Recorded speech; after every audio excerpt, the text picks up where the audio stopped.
Yourself for LeBron's reality. He didn't just have one game below that mark, not two, not even five.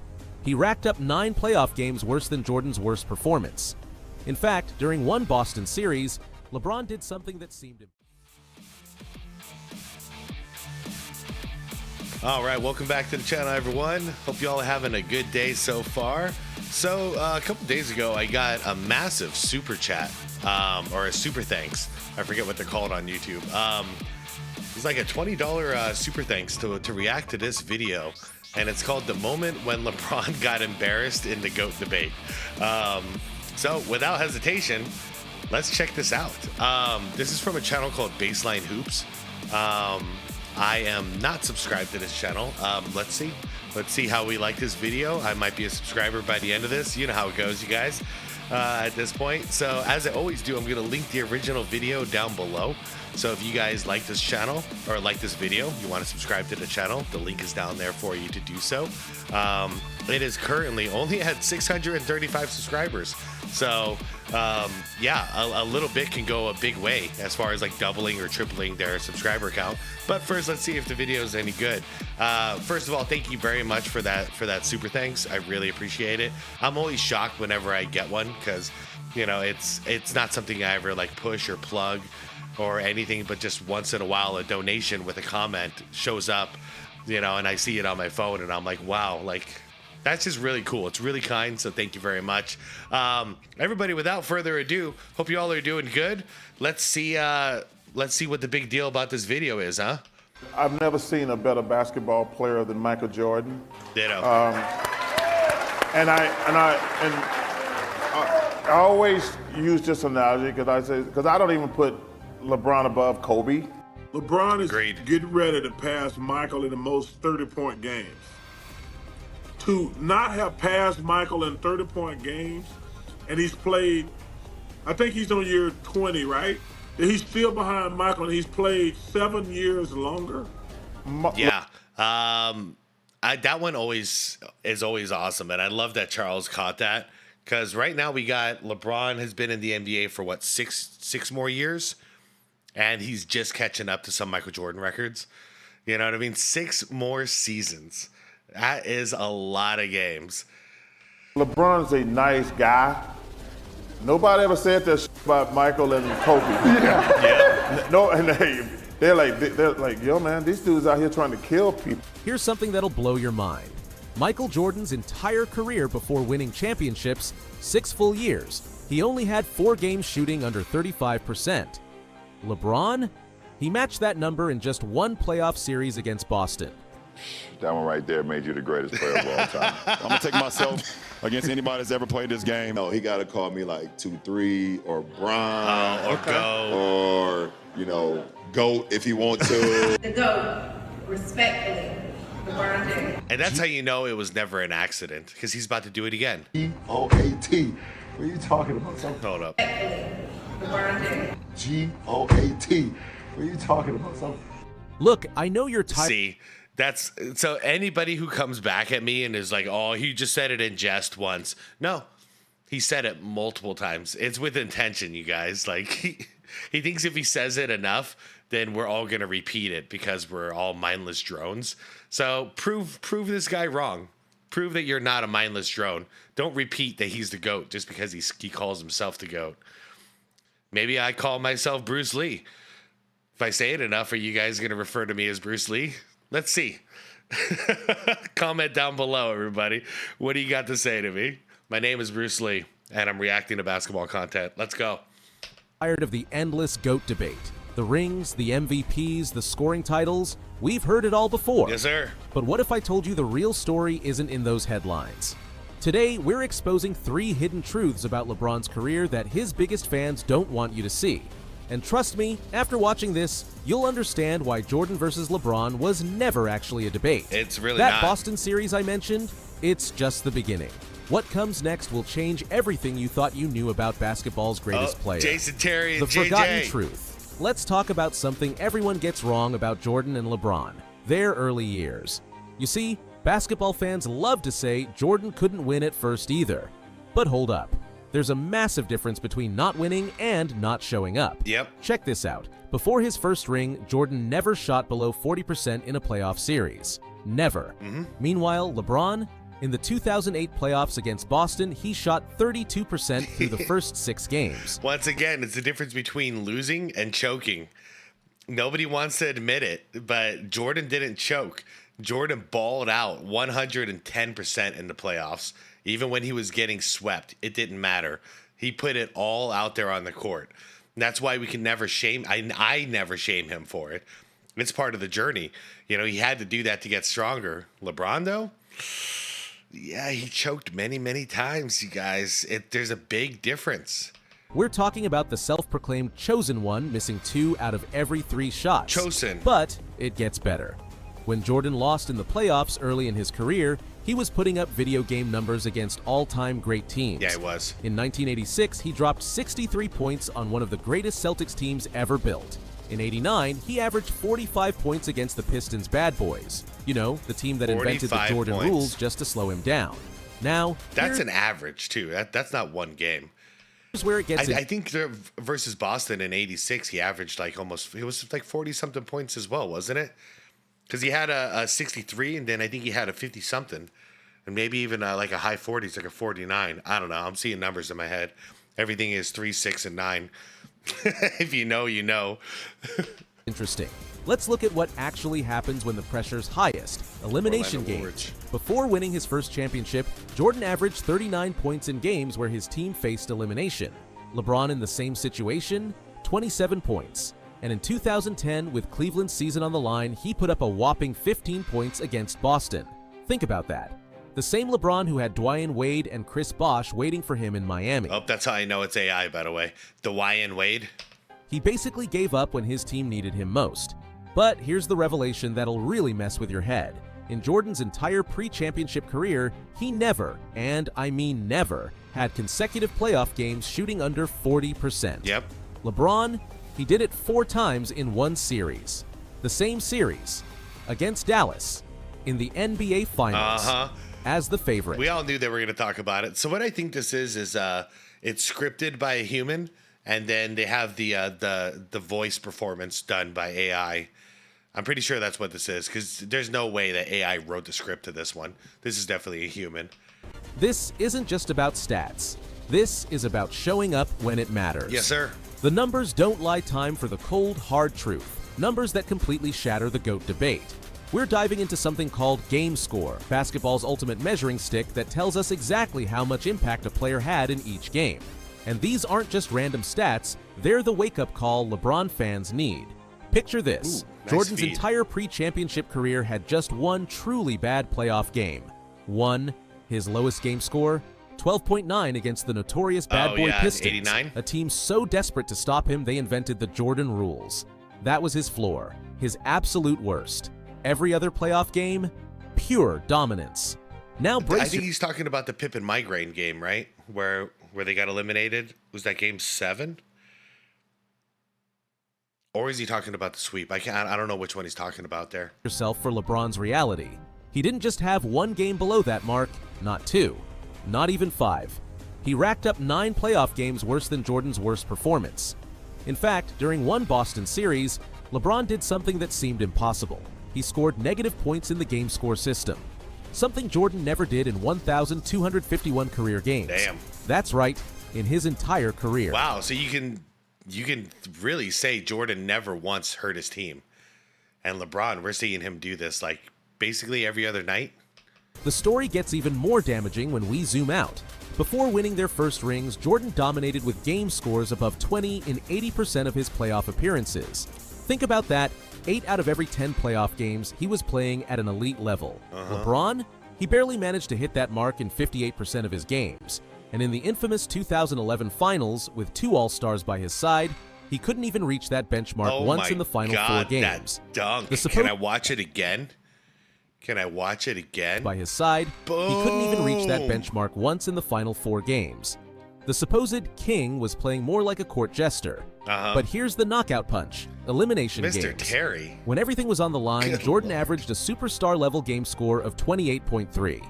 Meanwhile, LeBron put up 19.6, Numbers you'd expect from a solid role player, not someone gunning for GOAT status. We're talking about the difference between a lion and a house cat when the pressure's highest. Yep. These aren't cherry-picked stats either. The pattern shows up everywhere. Field goal percentage? Jordan shot over 45% in playoff games. Yep, everybody, this was real in an NBA Finals game. That's why we cover it. This is called a choke job. Before his first ring. LeBron, he had entire series shooting under 35%. Yep. True shooting percentage? Jordan never dipped below 52% in a playoff series. LeBron had multiple series in the 40s. Win shares? Jordan averaged 0.214 per 48 minutes in the playoffs before his first championship. LeBron, a measly 0.156. And if you really want to talk about consistency, consider this. Jordan never had back-to-back playoff games shooting under 40% before winning his first ring. Never. Meanwhile, LeBron managed to do exactly that in the 2011 Finals. Not once, not twice, but 4 games in a row. Nice. 4 consecutive games Damn. in the NBA Finals, with 2 other superstars on his team. The championship mindset. The difference between Jordan and LeBron goes deeper than just numbers. It's about that killer instinct, something you can't measure, but everyone who watched basketball in the 90s remembers about Jordan. That look in his eyes when the fourth quarter started wasn't just intensity. It was pure predator mode. I know. Think about this. And with LeBron, we see him like nervously, like puffing on his hands, and biting his fingernails, and like all these key signals that this guy is freaking out. Jordan, he just had an intense glare in his eyes. You knew he was focused in. Before winning his first ring, Michael Jordan increased his scoring average in fourth quarters by 23%. When the pressure mounted, he elevated. His teammates often talk about how he'd walk into the huddle and say, "Give me the ball and get out of the way." And then he'd deliver every single time. Compare that to LeBron in the 2011 Finals. Fourth quarter stats tell a story so shocking you might think it's a typo. Yeah. Game 1, 5 points. Game 2, 2 points. Game 3, 2 points. Oh my God. Game 4, 0 points. Your star. And Game 5, another 2 points. Yeah, it was a total of 8, I remember. That's 11 total points across 5 fourth quarters in the NBA Finals. Jordan averaged that in a single fourth quarter during the 91 playoffs. Yeah. But here's what really Imagine that. That's your guy. That's supposed to be like your main guy, LeBron James. And every fourth quarter, he's just dipping out. 0 points, 2 points, 0 points. Yeah. He didn't even want the ball. If you go back and watch that series, he was avoiding the ball at all costs. Separates them. Their response to defensive pressure. When teams tried to stop Jordan, he took it personally. The Pistons created the Jordan rules. He went home, added 15 pounds of muscle, and came back stronger. Oh, yeah. The next season... You can double him. It's an insult. You're not tripling him. Triple him, he's going to figure it out. He's still going to figure it out. He welcomes that challenge. Those same Pistons couldn't stop... LeBron freaked out just because Kawhi Leonard was guarding him. Like one guy. Imagine him getting triple teamed like MJ did. Stop him. Meanwhile, in that 2011 Finals, Jason Terry, a 6'2" backup guard, shut down LeBron James. The same LeBron who called himself the chosen one. The same LeBron who promised not 1, not 2, not 3 championships. Chosen for second place. He got outplayed by Jason Terry in the NBA Finals at age 26 in his absolute prime. Yeah, you know what? This video brings up a good point. It's not MJ. It's Jason Terry. Jason Terry's the official GOAT, everybody. Jordan's mentality was simple. Dominate or die trying. In elimination games, his scoring average jumped from 33 points to 39. Damn. LeBron, his numbers actually dropped. Before his first championship in win-or-go-home games, his scoring dipped from 28 to 24 points.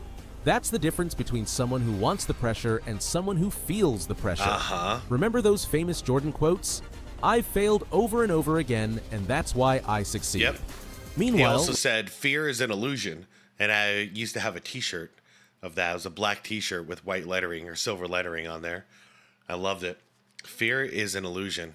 LeBron's most famous quote from his early finals appearances: "All the people that were rooting on me to fail, they have to wake up tomorrow and have the same life that they had before."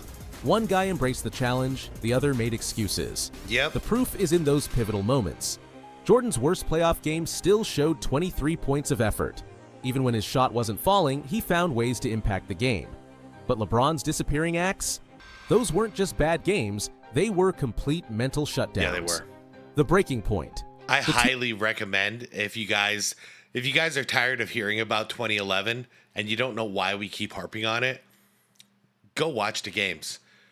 It's fun. It was a fun series, and you get to see Dallas defeat Goliath essentially, and you get to see the Goliath of LeBron James just completely crumble, mainly in the fourth quarters. But watch the whole games. If you're a basketball fan, highly recommend it.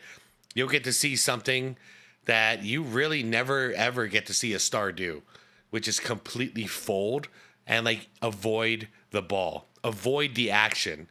The star, the so-called GOAT or whatever, the self-proclaimed king, just completely duck and cover every fourth quarter. I highly recommend it, you guys. It's brilliant. 2011 NBA Finals wasn't just a series LeBron lost, it was the moment that permanently damaged his GOAT case. Picture this: Miami Heat, stacked with prime Dwayne Wade and Chris Bosh, heavily favored against an aging Dirk Nowitzki and the Dallas Mavericks. The stage was set for LeBron's coronation. Instead, we witnessed the biggest superstar meltdown in NBA Finals history. Biggest one I've ever and I'm seen. not exaggerating, the numbers are staggering. In Game 4, with the series tied 2-2, LeBron scored exactly 8 points. 8 points. A career low in the playoffs. For context, Jordan's lowest scoring playoff game ever was 15 points, nearly double LeBron's total. And this wasn't some early career stumble. LeBron was 26 years old, right in his prime, with 2 MVP trophies at home. The collapse was so severe This was his prime. 100%. that teammates had to defend LeBron in press conferences. Imagine Michael Jordan needing Chris Bosh to explain why he couldn't score in double digits. It never happened because it couldn't happen. But what truly seals this as the ultimate proof against LeBron's GOAT case? His response to pressure. When Dallas adjusted their defense, LeBron didn't adjust back. He froze. From games 2 through 5, he averaged a mere 2.2 points in fourth quarters. Jordan's worst fourth quarter average in any finals series? 10.8 points.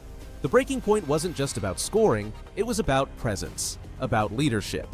While Dirk Nowitzki was fighting through a 101-degree fever to hit game winners, Yes, he was. LeBron was passing up open shots.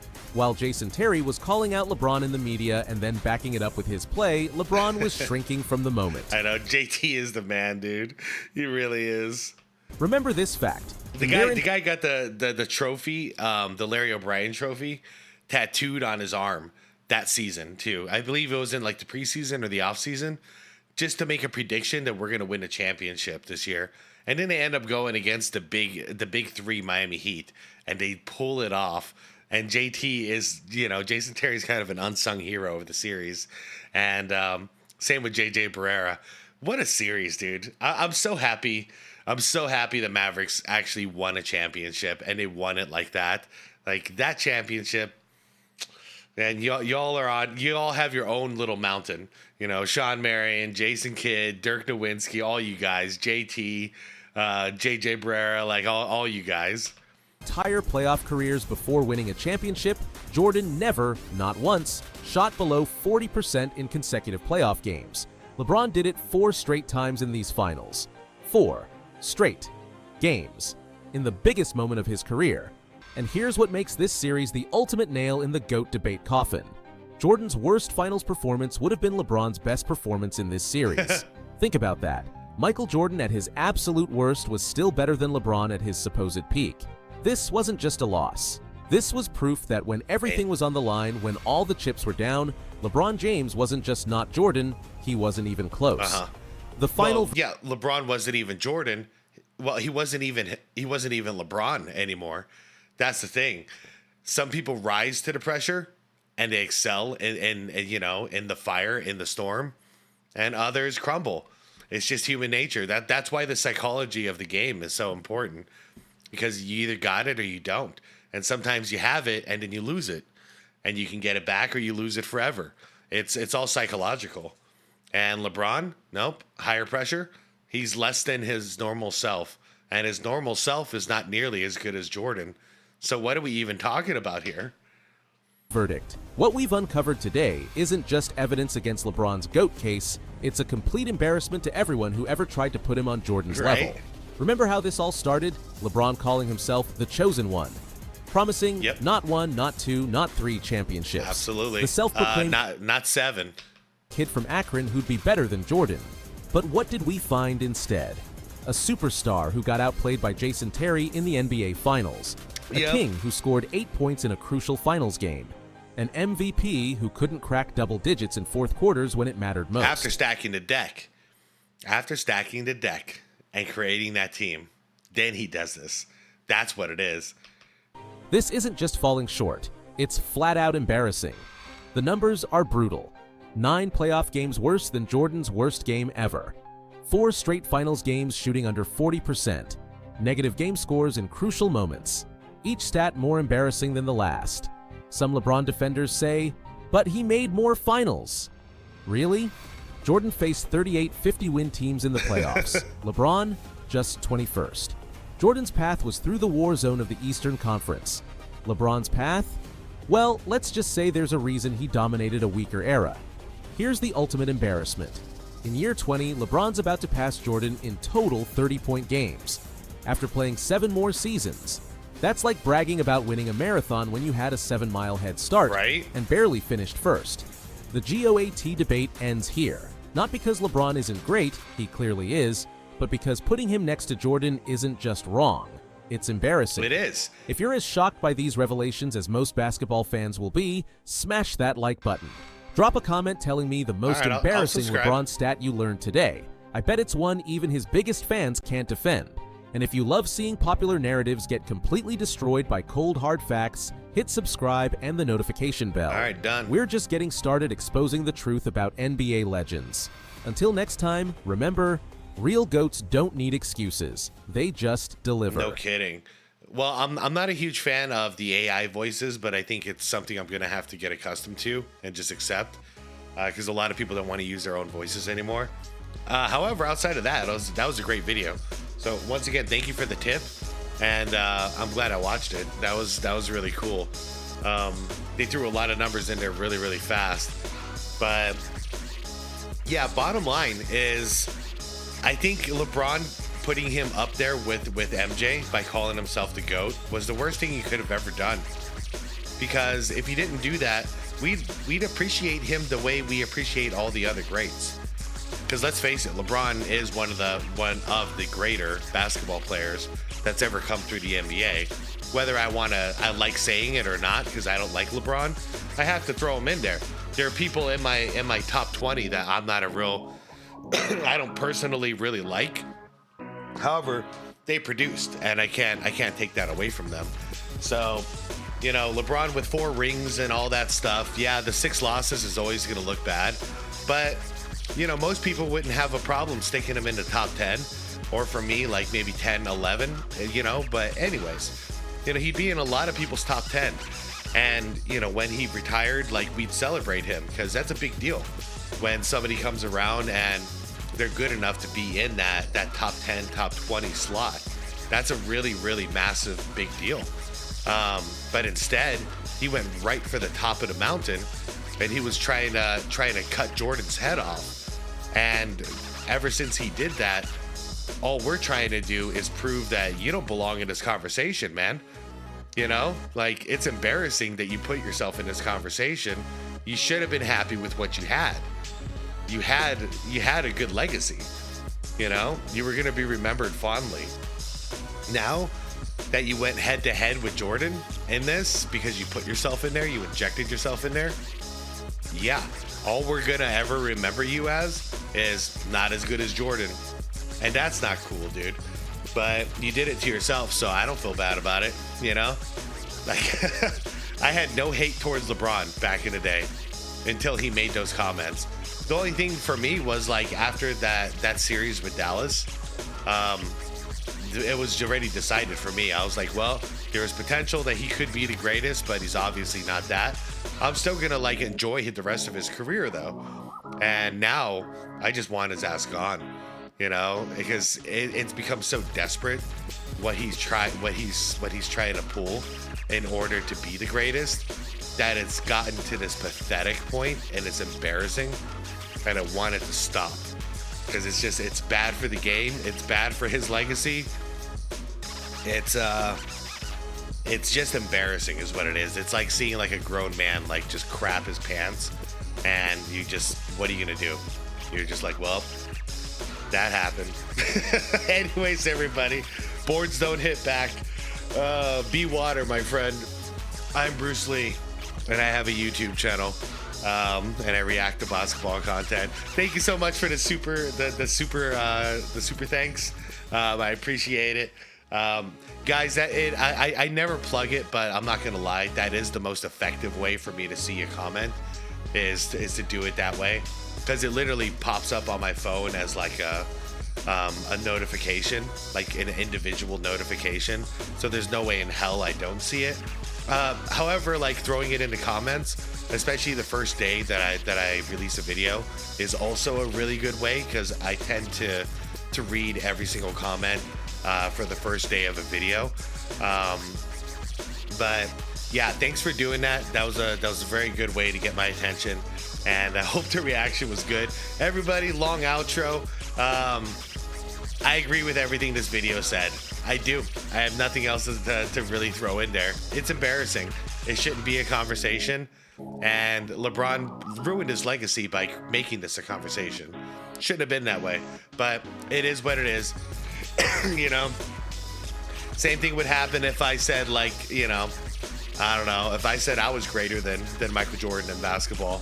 Hey, man, everyone would cut my head off too, because I would deserve it. Everyone, I'm out of here. I'll see you for the After Dark. Thanks for watching. Throw your comments in there. We'll have a good conversation about it. And subscribe to the channel if you want more content like this. Like the video, you know, all that good stuff. Hit that bell notification if you want to get notified for tonight's video. Everybody, thanks for watching. Have a wonderful, peaceful day. I'll see you tonight for the next one. Peace out.